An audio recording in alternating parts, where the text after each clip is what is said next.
Ja, hvala za povabilo. O moji tematiki ste danes že kar nekaj slišali, posebej dr. Gnidovec je že omenila ključne stvari mojega predavanja, no? Tako da upam, da vam bo vseeno zanimivo poslušati. Aha, še video moram vključiti, a ne? Aha.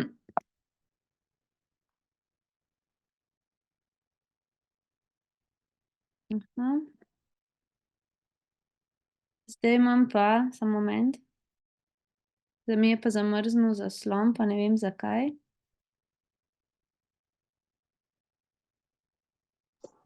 Probajte samo z miško klikati na prezentacijo. Ja. Aha, ok, super, hvala. Se pravi, za začetek morda nekaj izhodišč, kako smo v kakšni obliki danes, v bistvu predvsem količinsko in na kakšen način današnji otroci in mladi uporabljajo zaslone. To so zadnji podatki, ki je naredila Fakulteta za družbene vede oziroma medijska pismenost, in ta raziskava je iz leta 2022, naslavlja pa medije in predšolske otroke, in nekako so ocenili starši na podlagi vprašalnikov, da je povprečna izpostavljenost zaslonom predšolskih otrok 83,63 minut dnevno, kar je v bistvu zelo veliko, a ne? Ena tretjina otrok je pred ekrani več kot 2 uri in 15 minut dnevno in pa 46% otrok v tem dokaj velikem vzorcu je bilo največ 1 uro, je preživelo do največ 1 uro dnevno za zasloni, kar je nekako tudi v priporočilih.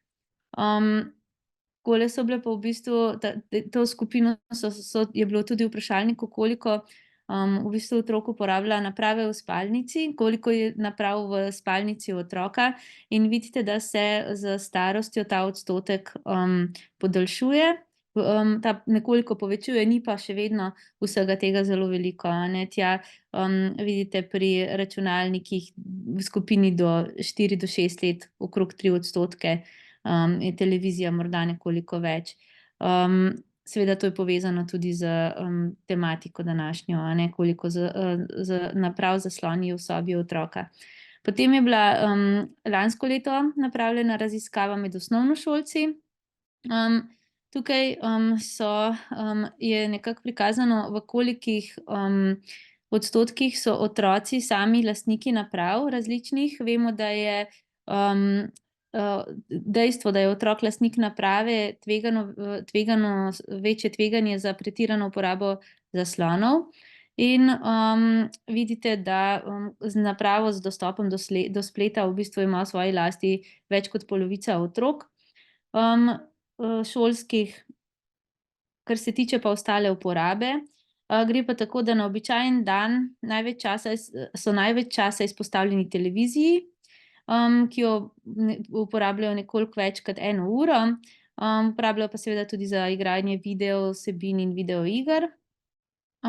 Potem v prvi triadi tretjina otrok v bistvu samo uporablja zaslone do 1 uro, kot je v priporočilih, tretjina pa več kot 2 uri. In pa v drugi triadi jih tretjina otrok uporablja manj kot 1 uro in 45 minut, v priporočilih je nekako do 1 ure in pol v tem obdobju, tretjina pa več kot 2 uri in 15 minut. Potem so pa še podatki za srednješolce, ti so nekoliko starejši, iz leta 2016. In v bistvu tukaj so pa uporabe zaslonov časovne zelo, zelo dosti večje, a ne, zgornja tretjina dijakov je izpostavljena zaslonom več kot 10 ur dnevno. In nekako takole je porazdelitev njihovega preživljanja časa za namenska porazdelitev preživljanja časa za zasloni. Vidimo, da v bistvu veliko časa so na mobilnem telefonu, na družabnih omrežjih, se pa tukaj vse bolj pojavlja v tej populaciji tudi težava z igranjem videoiger, ki so v bistvu v 2 tretjinah imajo nasilno vsebino. Kar se tiče uporabe zaslonov in spanja, je bila tudi napravljena ena raziskava leta 2017. Zajeti so bili učenci, starejši učenci 8. in 9. razreda osnovne šole in pa dijaki 1. letnika. V tej skupini je povprečen čas uporabe mobilnega telefona pri fantih bil 3 ure 45 minut, pri dekletih nekoliko več. In pri 7 mladostnikih je bil povprečen čas uporabe kar 8 ur in več kot 8 ur in pol. Računalnik so uporabljali dobri 2 uri, fantje in pa dekleta nekoliko manj. Kar se pa tiče, kar se mi zdi pomembno, je pa v postelji zvečer pred spanjem redno uporabljalo mobilni telefon več kot polovica dečkov in 2/3 deklet. Redno, občasno pa v postelji še dodatnih 30% dečkov in deklet. To so pa kar velike številke, Zdaj, zanimiva mi je misel vodilnega pri Netflixu, vsi poznamo Netflix in on je nekako tako rekel, da od vseh tekmecev na trgu, se pravi, se mu ne zdijo toliko veliki tekmeci ostali ponudniki vsebin na način, kot jih ponuja Netflix, ampak spanje, in on je takole rekel, da v bistvu oni tekmujejo s spanjem in celo ocenjuje, da tukaj v bistvu jim zelo dobro gre, da zmagujejo. Zdaj, kar se tiče uporabe zaslonov pri otrocih, imamo tukaj smo na prvi vrsti odrasli in starši, ko že majhne dojenčke izpostavljamo različnim zaslonom in navajamo na formate zaslonov v takih in drugačnih oblikah, in to so seveda neprimerni prvi koraki v ta svet, še posebej ne v takem kontekstu, ko je otrok, vidite, tamle nameščen v postelji ali pa v nekem počivalniku, ko predvidevamo, da to ni njegov aktiven čas, ko naj bi bil buden, pa bi se igral nekje na tleh, pa raziskoval, ampak je mogoče že utrujen in že v času, v fazi, ko bi v bistvu se potreboval uspavati, vsekakor pa ne na načine, kot je tukaj prikazano. Koliko spanja potrebujemo, to ste tudi danes že videli, se nekje s starostjo ta potreba nekoliko manjša, je pa še vedno tudi v odrasli dobi, kot je doktor Brengetov omenila, če imamo neko številko 9 ur, oziroma pri teh večjih otrocih, najstnikih, In zdaj, zakaj se pa zdaj ti zasloni tako krešajo z spanjem in zakaj je to težava? Tukaj zasloni oddajajo po naravi, je problem ta modra svetloba. Modra svetloba je tudi v dnevni svetlobi, zato je doktor Gnjovec in ste že prej dobro slišali, kako je pomembno, da se zjutraj, da smo izpostavljeni dnevni svetlobi, zato ker vpliva na izločanje teh naših hormonov, predvsem melatonina in na cikel spanja in budnosti. No, modra svetloba pa je nekje na meji tega škodljive in koristne svetlobe za nas in če jo je preveč, sploh v času, ko nismo mi zunaj, na naravni svetlobi, vemo, da povzroča lahko glavobole, migrene, lahko povzroča očesne težave v smislu suhega očesa, glavkoma, drugih težav in pa ruši cikel spanja. Zakaj? Zaradi tega, ker smo danes že slišali, da vpliva na izločanje hormona melatonina, ki ta cikel spanja uravnava.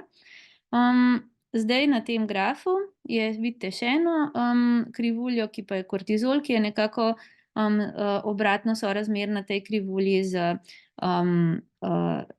melatonina, in kortizola imamo več takrat, ko smo budni, ko smo aktivni, ga potrebujemo zato, da smo zelo bistri in aktivni. In drugi razlog, tukaj pridemo do drugega razloga, zakaj zasloni v bistvu slabo vplivajo na spanje, ker v bistvu so vir take mentalne stimulacije. Tukaj gre za različne stvari, od igranja igric pred spanjem do gledanja različnih filmčkov, vsebin, preživljanja časa na družabnih omrežjih, kjer lahko pridemo pač v stik z različnimi novicami, ki nas tudi razburijo, ali pa z zanimivimi stvarmi, in to v bistvu naše možgane drži v stanju čist neprimernem za to, da bi se lahko šli normalno uspavati. Tako da tretji razlog, ki ga pa povezujejo, zakaj v bistvu tudi zasloni niso dobri v povezavi s spanjem, je pa zato, ker zasloni oddajajo te radiofrekvenčno elektromagnetno valovanje, se pravi vsakič, ko se zaslon poveže ali telefon neka naprava poveže v omrežje, pride kako sporočilo, se v bistvu to valovanje zgodi. Dokazali so v raziskavah, da so z temi valovi povezane, s temi piki valov povezane tudi EEG spremembe v različnih fazah spanja. Je pa to zelo težko raziskovati, potencialno so tukaj škodljivi vplivi, predvsem so to potem na poskusih na živalih ugotavljali, tudi neko lokalno segrevanje v teh področjih in tako naprej, ampak je to pri ljudeh pač enostavno zelo težko raziskovati, tako da nekih primerljivih rezultatov tukaj, kako škodljivo naj bi to bilo, nimamo. Zdaj, kaj še študije govorijo, da kar se tiče študentov, študenti uporabljajo mobilni telefon povprečno, samo moment, zelo težko tole vidim, ker imam tukaj čez en napis, 3,5 ure dnevno, mislim, nekateri tudi do 10 ur dnevno. Povprečno uporabljajo telefon slabih 40 minut pred spanjem, potem ko ugasnejo luči. To je zelo pomemben podatek, 70% študentov obdrži telefon blizu vzglavja in poroča o dnevni zaspanosti, zakasnjenemu spavanju in motnjah spanja. Manj kot 20 odstotkov študentov ponoči uporablja letalski način in le 4,2% uporablja filter modre svetlobe. Kar se tiče najstnikov, nekoliko mlajše populacije, uporabljajo mobilni telefon več kot 6 ur dnevno. Dobro, to vemo, to so te raziskave v tem vzorcu. Polovica približno jih ob tem poroča o dnevni zaspanosti, jutranji utrujenosti, zakasnjenemu spavanju, rahlem spancu in pomanjkanju zbranosti. Kar se tiče šolarjev, je tudi ugotovljeno, da tisti, ki spijo blizu telefona ali TV-ja in so več časa za zasloni, imajo krajši celotni čas spanja, več neprijetnih sanj in občutek neprespanosti. In pa uporaba TV-ja, to je pa tako vzporedni učinek, kot najbolj stalnega vira oglaševanja hrane, povezana tudi z naraščanjem indeksa telesne mase, je pa to povezano tudi z igranjem videoiger pa gledanjem DVD-jev, zaradi raztresenega prehranjevanja, ki je ob uporabi zaslonov, in pa dietnih reklamnih sporočil. Tukaj je tudi doktor Midovej že orisala, kako pač je povezan tudi učinek na te druge stvari, predvsem se pravi, na debelost, in pa tukaj so, vidite, te številne stvari, o katerih ste danes že slišali, se pravi, pomanjkanje spanja vpliva na v bistvu ogromno telesnih funkcij. Jaz se bom mogoče dotaknila zdaj malo bolj teh težav, bom rekla, kognitivnih, težav s spominom, z našim mentalnim delovanjem, zato ker če to prevedemo v neko šolsko delo, ki je za otroke zelo pomembno, ali pa pač kakorkoli učenje na splošno, se potem vse te stvari prevedejo lahko v pomanjkanje motivacije za šolsko delo, za učni neuspeh, zavračanje šole, neželena vedenja in pa v bistvu otroka prevedejo lahko v hudo stisko. In zdaj to, če gledamo z vidika, danes govorimo o učinkih samega pomanjkanja spanja, ampak če k temu prištejemo pa potem še, se pravi, vsak otrok, ki bo zaradi uporabe zaslonov imel pomanjkanje spanja, bo že samo zaradi tega imel te težave, a ne. Ampak tak otrok, ki bo toliko uporabljal zaslone, bo zelo verjetno, izpostavljen tudi drugim neželenim učinkom uporabe zaslonov, a ne, in to so škodljivi dogodki na na spletu in zelo verjetno bo od zaslonov odvisen, a ne. Tako da, ko se pa vse to sešteje v celo sliko, je pa res velika težava, a ne.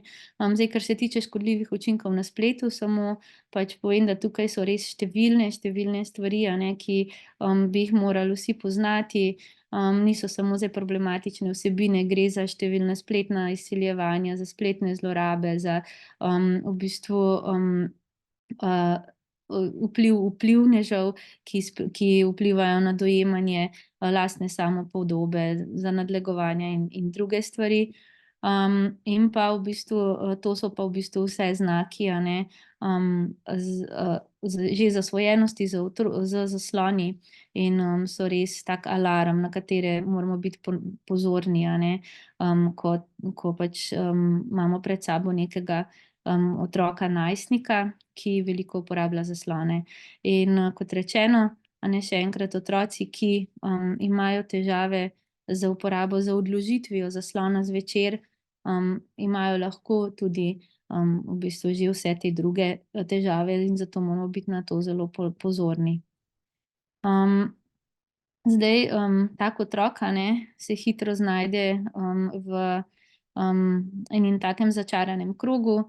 Seveda vsi, smo tako narejeni, a ne, evolucijsko, da hlepimo po stiku, po, družbi, po vključenosti v neko skupnost, a ne.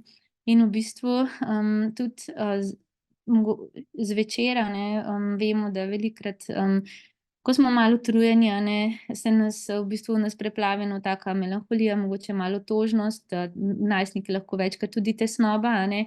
In takrat, je neka taka naravna težnja po nekem druženju, po neki utehi večja, a ne. In v bistvu, ta družabna omrežja, stik z nekom preko telefona, a ne, predstavlja neko lažno skupnost, a ne.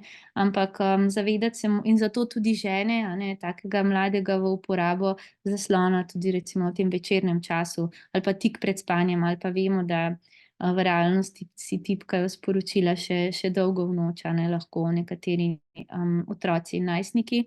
Ampak se moramo zavedati, da ja, skupnost je naša neka človeška osnovna potreba, spletna, skupina je pa samo v bistvu nadomestek, lažni nadomestek za to skupnost, a ne. Nam ne more dati tega vsega pravega, tega učinka.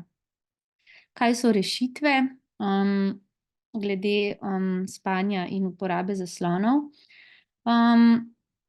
Jaz bom enako poudarila kot že govornici prej, to večerno rutino, na prvem mestu, a ne, ki da v bistvu otroku, malčku, dojenčku, najstniku, odraslemu neko konstantno strukturo in stabilnost in pač sestoji iz, nekih korakov, ki, niso povezani ne z uporabo, zaslonov, ne z uporabo neke močne svetlobe, močnih zvočnih držljajev, ampak so pač pomirjujoči in nekako vodijo, osebo preko, skozi neko potovanje, v umirjanja, v fazo, ko pač lahko zaspi.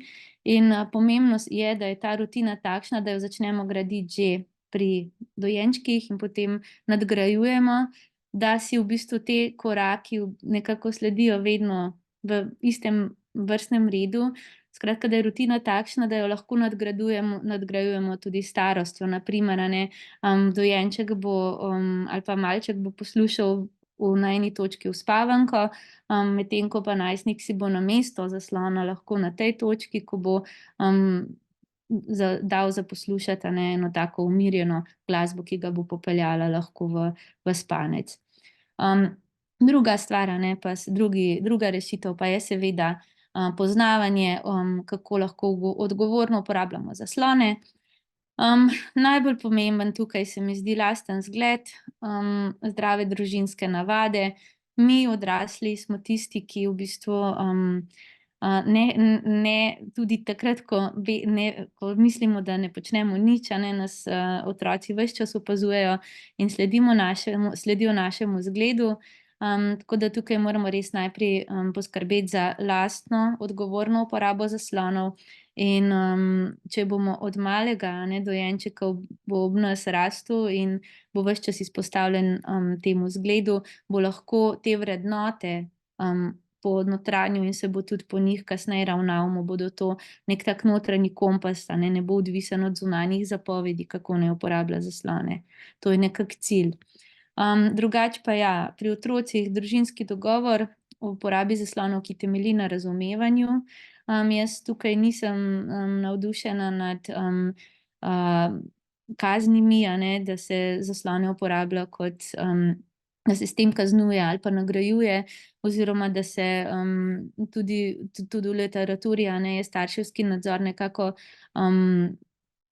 se pretehta, kdaj je res potreben, kdaj je pa bolje, da se v bistvu otroku da večjo odgovornost in pa svobodo in pa možnost, da v bistvu gradi na odgovorno svoj odnos do zaslona, in da to temelji na razumevanju, zakaj je nekaj škodljivo in na nekem stiku z odraslim, ne pa zdaj samo na samih zapovedih. Vemo, da na splošno tako stvari bolje delujejo, tudi daljnoročno, in že majhnemu otroku se da zelo dobro razložiti, zakaj je nekaj pomembno, zakaj ena stvar nam škodi, in če to razlago prilagodimo že majhnemu otroku in jo potem stopnjujemo, kot je enako kot prej, bo otrok to ponotranjil in bo njegov notranji kompas postala.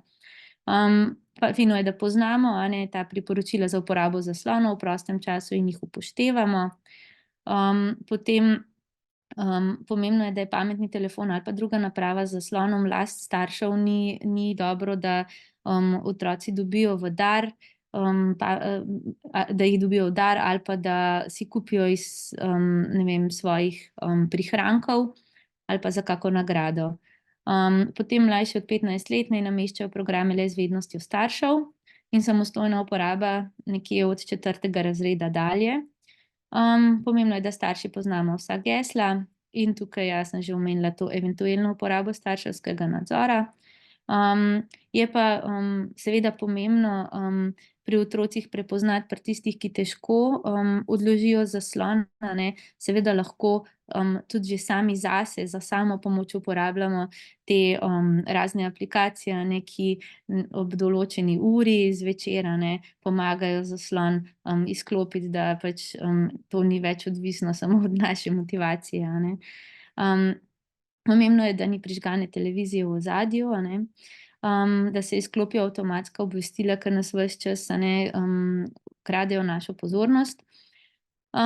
Absolutno je zelo pomembno, da je otrokova soba brez zaslonov, kakršnihkoli zaslonov, in tudi odrasla soba, naj bo brez zaslonov, se pravi, zaslone pustimo zunaj, ko gremo spat.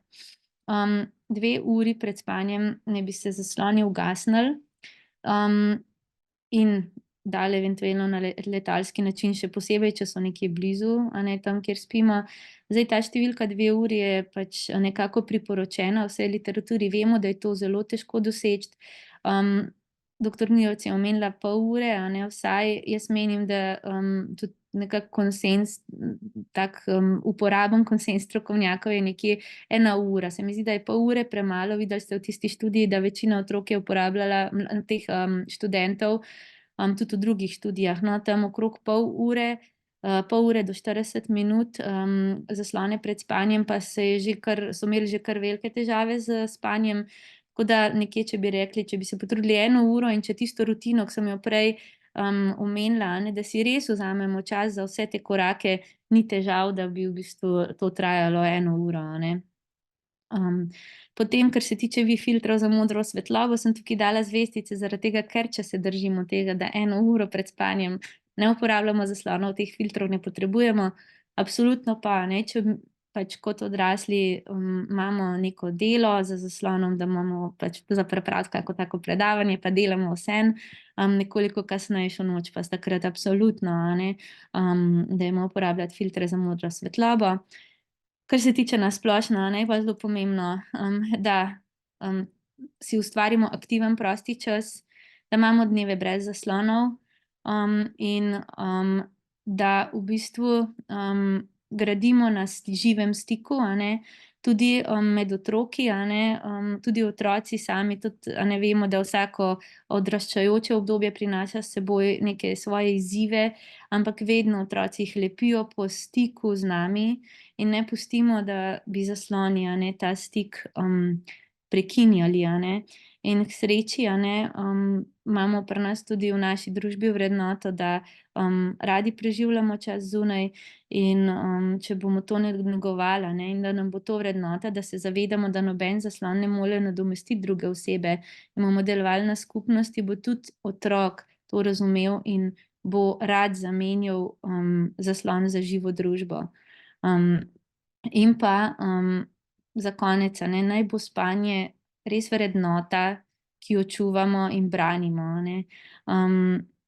Mislim, da je velik pomen ima, v kakšni družbi živimo, da so družbe različne, Doktor Bregantova je omenila prej azijsko kulturo, kjer naj bi otroci spali manj, časa, zato ker spijo ob starših, ampak na splošno vemo, da azijska kultura na splošno nekatere, dežele so preplavljene z uporabo zaslonov, veliko delajo, zelo zgodaj vstajajo, in je treba, se mi zdi, na cel koncept spanja in spalnih navad gledati tudi predvsem z vidika družbe in skrbeti, da v lastni družbi gojimo res prave vrednote.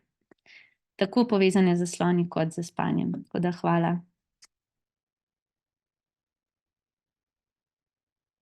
Najlepša hvala za to slikovito predstavitev.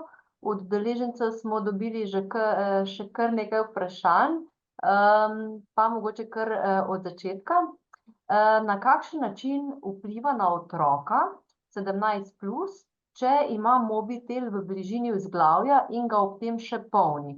Ali dolgotrajno nošenje mobitelov v žepih vpliva na zdravje? Koliko časa pred spanjem naj bi otrok opustil delo, igro na zaslonih? To smo že malo omenili, tako da prosim za odgovor. Ja, če gremo do ozadja, to sem povedala, da vsaj 1 uro se potrudimo, da pred spanjem ne uporabljamo zaslonov. Kar se tiče tega bližine samega telefona, raziskave so dokazale, da neodvisno, a je bilo na telefonu, so bile prižgane te pač obvestila, tudi če je bil telefon ponoči utišan, so še vedno preiskovanci poročali o slabšem spancu, ker če so imeli telefon nekje blizu vzglavja.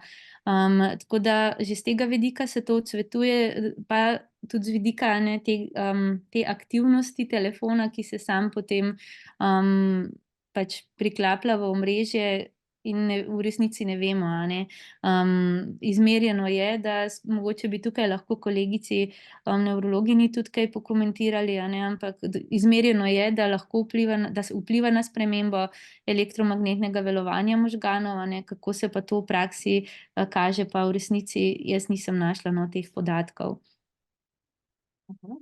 Mogoče še doktor Gnidovec z nami? Ja, sem tle, ja. V resnici se ne, tako da dokazal tudi tam so bile neke raziskave pa neka, bom rekla, mnenja, da ne bi vplival tudi na izločanje melatonina, elektromagnetno valovanje pa ne.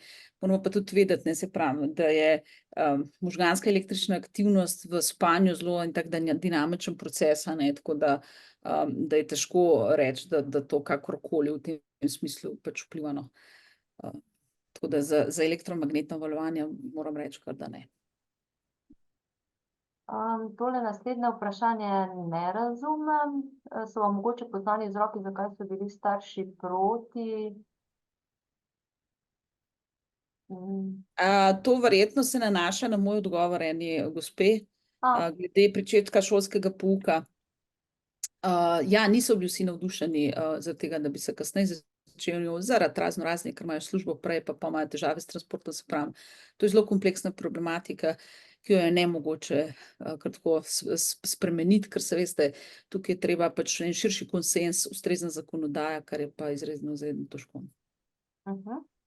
Kako pa je z uporabo naprav, ki dajejo zvoke belih, tudi drugih šumov, ki so sedaj zelo aktualni in jih starši uporabljajo za spanje že od rojstva naprej? Ja, saj vemo, a ne, da poleg, da so zdaj te v bistvu zelo popularne te kombinirane naprave, ki so hkrati te baby monitorji in pa tudi oddajajo te razne šume, ki nekako naj bi pomagala, ne, otrokom zaspati. Zdaj sama nisem tega prav podrobno študirala, spet mogoče doktor Gnidovec bo kaj pokomentirala, ampak menim, da to spada v ta korak nekega uspavanke ali podobnega, a ne, ko v bistvu nam pomaga umiriti misli in pomagati se uspavati. Doktor Gnidovec, bi še kaj dodali? Zdi se mi, no, pa zelo pomembno, a ne, da ja, če že, a ne, da to niso zdaj mobilne naprave, ampak da so pač to naprave, ki so temu namenjene, a ne. Potem pa kar nadaljujmo. Nekateri starši v vrtcu želijo, da v času počitka otroke zbudimo, ker potem zvečer ne spijo in želijo imeti tudi starši nekaj od večera. Prebujanje 3-letnika v spanju, otrok v prebujanju joka in kaže znake utrujenosti. Kako staršem razložiti, da otrok potrebuje spanec? Ja, to tudi mislim, da je bolj za doktor Gnidovec vprašanje, a ne, to se zdaj ne nanaša na zaslone. Verjetno je doktor Gnidovec trenutno zadržana, mogoče če se vrne. Kako doseči, da starši in sorodniki ne bi podarjali pametnih telefonov otrokom v prvi in drugi triadi? Enostavno jim to prepovedati. Ja, tukaj gre v prvi vrsti pri uporabi zaslonov za edukacijo odraslih, vseh, celotne družine, razložiti, zakaj je to pomembno in razlagati otroku, zakaj je to pomembno. Seveda ne moramo otroku razložiti, da naj ne sprejme takega darila, ne, mislim, je veliko težje. Ampak ja, tukaj je glavni poudarek na širjenju tega znanja in zakaj je to tako pomembno in ja, enostavno nekako se temu upreti, a ne. Saj kot starši imamo prvi vseeno avtoriteto tudi pri teh stvareh in se jo moramo kar vzeti, no, ker je zelo, zelo pomembna. Absolutno. Osebno mnenje. Pri delu se srečujem s starši, ki ne prepoznajo ali si ne priznajo, da otrok prekomerno uporablja zaslone. Mogoče jih tudi sami uporabljajo veliko. Starši preprosto ne uspejo omejevati zaslonov pri otroku. Mogoče še kak namig za naše učitelje oziroma vzgojitelje, kako pristopiti do staršev. Ja, zanimivo je to, no, bolj kot komentar, to je izziv, a ne. Itak je že temu vprašanju je že pol odgovora, ne, že k tem, kako sami uporabljamo, že za nas je odziv odložiti zaslon. Zdaj, če ne verjamejo, lahko enostavno se da na koncu pogledati, se izmeri čas za zaslonom, a ne, ker ga zasloni merijo, je že to en tak pokazatelj, ampak mogoče kot zanimivost ta prva raziskava, ki sem jo navedla, na skupini vrtčevskih otrok, a ne, je hkrati intervjuvalo in vzgojiteljice in starše, a ne. In v tej raziskavi so starši sami povedali, a ne, ker sem povedala, koliko časa so otroci, se pravi, so uporabljali zaslone, potem, ko so pa starše vprašali, koliko menijo, da bi pa mogli uporabljati, da bi bilo dovolj, da bi uporabljali, bil pa ta čas za polovico krajši. Se pravi, vsi ti starši, ki so povedali, koliko časa uporabljajo njihovi otroci, se pravi njihovi, so si obenem želeli, da bi za polovico manj uporabljali, ne, časovno. Tako da, ja, to je izziv in enostavno se ga lotiti in se da, no. Samo ni pa to zmage v enem dnevu, ampak pač je to na malo daljši rok. Meseci leta. Prav. Vzgajamo, tako kot jaz vedno dam primerjavo kot vožnjo z avtomobilom, a ne. Ne bo se otrok varno naučil voziti v avtu na vozniškem izpitu, ampak se uči tega od prvega dne, ko ga dojenčka varno položimo v lupinco, vedno pripnemo, gleda, kako se mi vedemo v avtu, kako mi varno vozimo, a ne, kako se mi vedemo v prometu na splošno, in tako pa on ponotranji vse te vzgibe in enkrat postane varen voznik, enako je z zasloni. To so zdaj vprašanja, hvala. Doktor Gnidovec, ste mogoče še prisotni za eno vprašanje, ki se je pojavilo v rubriki vprašanja in odgovori?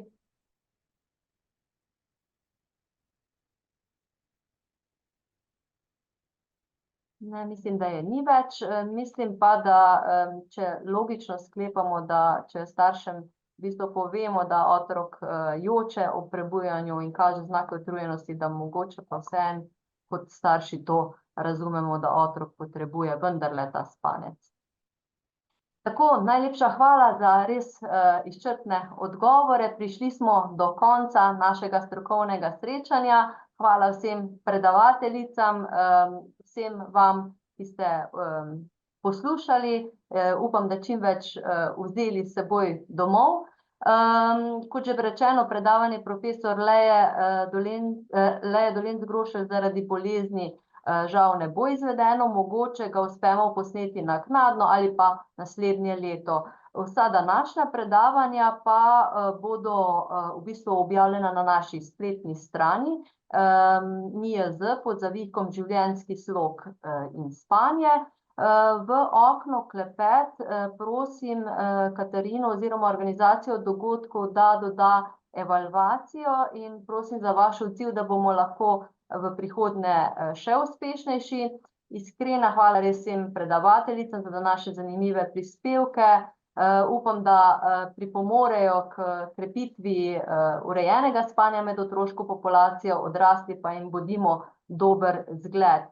Spanje je namreč ključno za zdravje, otroci pa so naše največje bogastvo in predstavimo jim zdrav spanec kot eno od vrednot. Zahvalila bi se tudi sodelavkam iz organizacije dogodkov, ki so tehnično pomagale pri izvedbi videokonference s tako številno publiko. Vsem prisotnim za lep obisk, programu Mira za finančno podporo, v upanju na ponovno snidenje čez kakšno leto ob morebitnem 4. strokovnem srečanju ob svetovnem dnevu spanja, a ne, Nuša? Vas pa lepo pozdravljam, pa dobro spite.